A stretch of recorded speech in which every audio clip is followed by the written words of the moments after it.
I want to bring in Stephen Galilee now, the New South Wales Minerals Council's Chief Executive. Good to talk to you, Stephen. This voice campaign that Zoe Daniels running in Goldstein, similar to what we've got running in New South Wales in the seat of Wentworth, climate activist candidates running under these banners of a voice claiming to be independents. Do you know where they're getting their money from?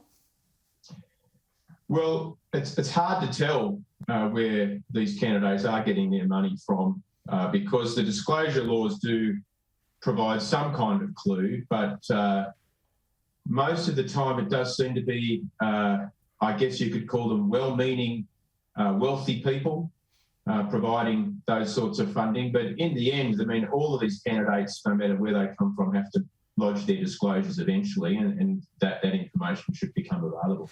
Yeah, I suppose the political organisations who support them too are interesting because they could be linked to very extreme groups like Get Up and Extinction Rebellion.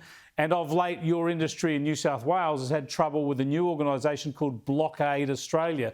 We've shown pictures of them, the way they've blocked trains in the Hunter Valley. One of them's been sentenced to jail for 12 months, which is a good thing, but they've been causing an enormous amount of upheaval. And you've learned also that they've got a substantial amount of money collected to presumably either support these stunts, these dangerous stunts, or perhaps fight them in court. Well, there's two ways in which, unfortunately, the taxpayers seem to be either indirectly or inadvertently funding these sorts of activities. There's the deductible gift recipient status of some of these organisations, which allow them to collect donations from the public, and those donations are tax deductible.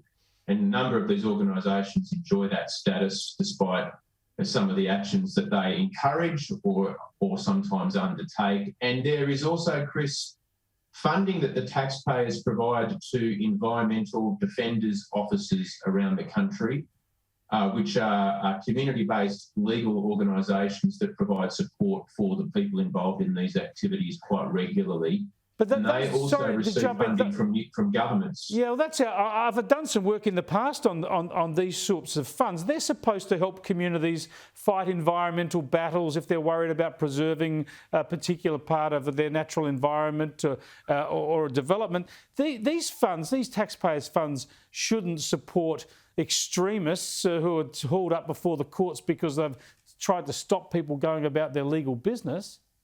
Well, we saw some pretty extreme action taken by Blockade Australia over the last few weeks. Very dangerous activity that could have potentially involved in life-threatening or life-ending injuries for the protesters or for others. We saw the Premier, the Deputy Premier, the Police Commissioner in New South Wales make some very strong comments opposing that sort of activity. And there was a pretty strong response from the police. And as you said, one of the protesters, a serial offender, received 12 months. The last thing taxpayers' money ought to do is support that sort of thing. Thanks so much for joining us, Steve. Chris. Yep, that's what's happening. Thanks for calling it out.